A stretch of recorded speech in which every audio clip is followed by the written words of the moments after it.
আসসালামু আলাইকুম, সবাইকে কেমন আছেন? সবাই আশা করি ভালো আছেন। আপনারা যদি এমআরএতে ফ্রিডম খুঁজেন বা কোম্পানিতে কাজ করে যদি যারা টাকা পাইতেছেন না বা যারা অসুবিধাতে আছেন, তাদেরকে বলবো আপনারা ডেলিভারি কাজটা বেছে নিতে পারেন। আপনারা জানেন যে আমি টাইপিং সেন্টারে কাজ করতাম বা টাইপিং সেন্টারের বিভিন্ন বিষয় নিয়ে ভিডিও বানাতাম।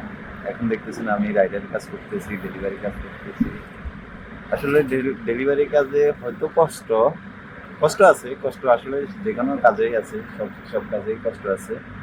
কিন্তু দিন শেষে একটা জিনিস কি, আপনার ফ্রিডমটা আছে। তো আপনারা যারা ফ্রিডম খুঁজতেছেন বা রিল্যাক্সে কাজ করতে চাচ্ছেন, নিজের মতো করে কাজ করতে চাচ্ছেন, তাদেরকে আমি একটাই কথা বলবো, আপনারা যারা বাইক চালাইতে পারেন তারা বাইকের লাইসেন্সটা নিয়ে ডেলিভারি কাজে জয়েন করে ফেলেন। অনেক ভালো হবে, অনেক বেটার। ধন্যবাদ সবাইকে, ভালো থাকবেন, সুস্থ থাকবেন। আসসালামু আলাইকুম।